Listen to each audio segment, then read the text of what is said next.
Hey folks, Jim Thomas here, Fitness Management and Consulting, and I appreciate you being at the channel today. And for you folks that have not yet done so, please hit that subscribe button. I appreciate it. And then also, if you find the information that we provide beneficial, please hit that like button as well.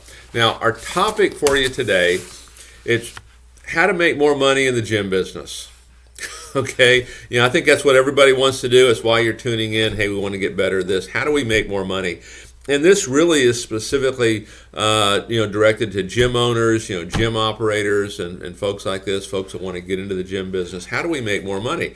Because normally when you think about this, it's, hey, we're going to sell memberships and we're going to have some private training, and that's kind of what you have, okay, for a lot of folks, okay? I want to give you some things to think about. And number one on my list here, consider selling advertising. What is it that advertisers buy? They buy eyeballs, if you will. They buy people seeing this thing. They buy impressions. Okay, how many visits are you getting on your website? How many people are visiting your Google My Business site? How many hits are you getting on your YouTube channel? How many folks are visiting social media? How many workouts are you getting a day?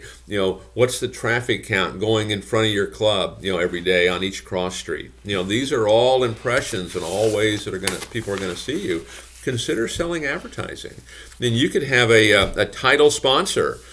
It's pick your favorite local restaurant, XYZ restaurant, maybe it's a title sponsor of your gym. They're in the name, ABC Restaurants, Fitness Center. Okay, but you have that title sponsor, and not only do they have maybe a sign up, they're on your email signatures that everyone sends out, they're on all your newsletters that go out, you can print out schedules, and their name is on those schedules. There's information, throughout the gym. This is a great way to generate revenue, and it's a great way, to acquire advertisers. They want to talk to your customer. They want to be in front of your customer. So look at selling advertising. Your free weight room. Maybe we call it the Advanced Training Center, and it's sponsored by Power Bar. It's sponsored by, your local vitamin company, your local nutritional store, your local meal planning company. But look at selling advertising in your gym. Do it tastefully, but sell it. Okay, it's a great revenue source. It's a great renewable revenue source. And as long as we are showing the customer, the client, the traffic flow, and we're keeping them posted on all these metrics, keeping them involved with our customers, it's a great resource for you. It's not going to cost you a penny. There's no inventory. There's no shelf life. Start contacting. And I would say this, when you start to do some of these things, the question I get a lot of times, well, how do you do that? Well, the first thing you do is go to your power base. Go to everybody you know. That's going to be everybody in your phone, right? Okay? People that know you, that trust you, that love you, that want to see you be successful. Contact every one of them. Let them know what you're doing and ask them, can you make an introduction? It's that simple. Okay, that's where you get started. Then you can go to your email database and do it. Those are two great resources. You'll probably find you'll get the ball rolling pretty quick. All right. Number two, consider renting out part of your gym. Sublet. Could be independent trainers. You can do that. You can have independent trainers that you can rent to.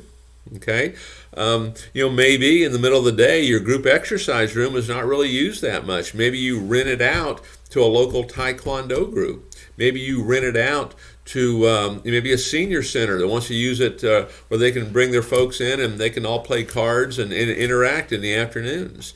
Maybe you rent it out to someone who wants to teach ballroom dancing. Okay, you might find a local jazzercise group is looking for a space, where they can teach their program. So look at renting out your club, because you're paying rent 24 hours a day. Okay, maybe you want to do birthday parties, lock-ins, in the evenings, on weekends. Now you're creating revenue when you're closed. You're paying rent when you're closed. I don't know if you ever thought about that or not, but you're paying rent when you're closed. So look at how can we get more folks to pay rent inside the gym. Tremendous opportunity. Again, no shelf life, there's no inventory. Same thing. Start contacting your power base. Start promoting this on social media. Number three, let's shift our sales focus. Here's what I mean. is what most clubs do, or many of them do certainly, is, hey, here's our membership, here's what we sell.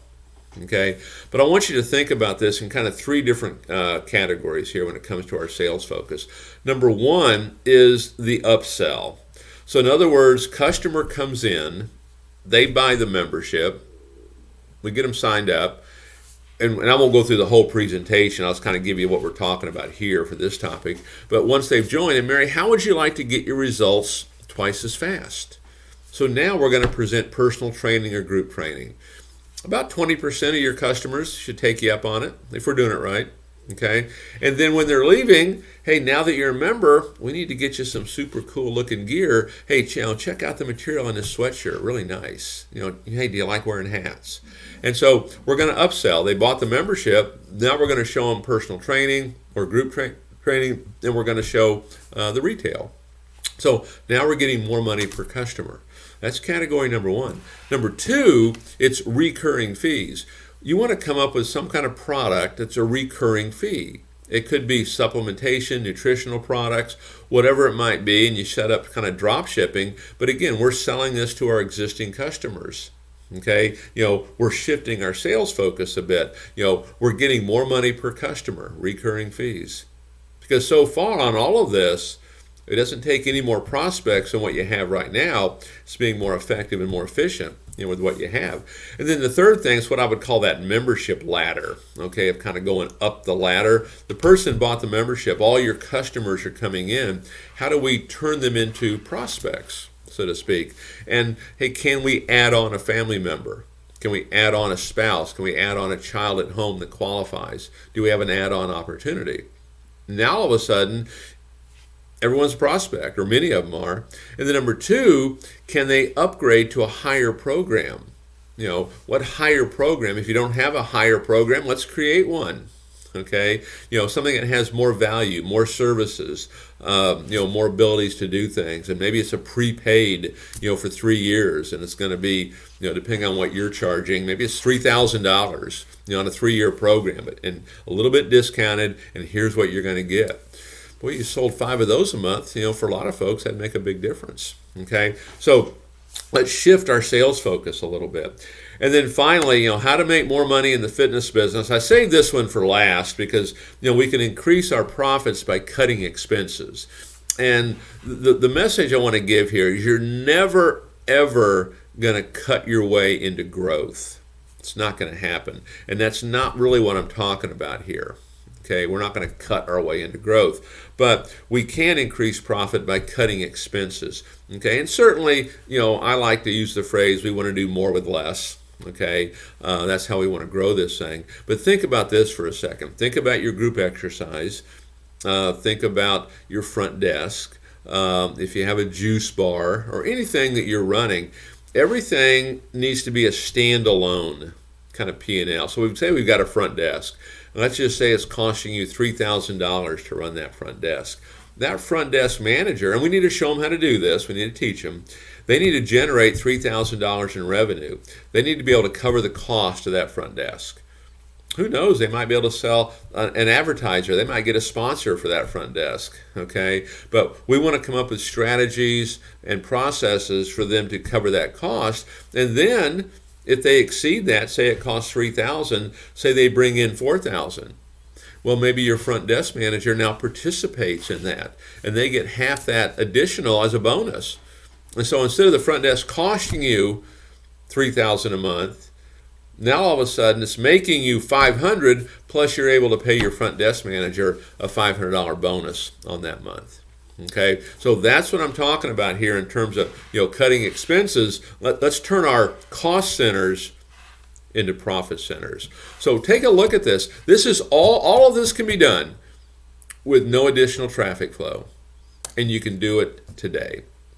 If you want to discuss this, you need some help with this, we're still offering a complimentary strategy session. You can click that link below. If it's full, just go back to it because those seats will open back up. And happy to talk to you about how you can do some of these things, how you can grow your business with existing traffic flow. Folks, my name is Jim Thomas. My company is Fitness Management and Consulting. Appreciate you being here today.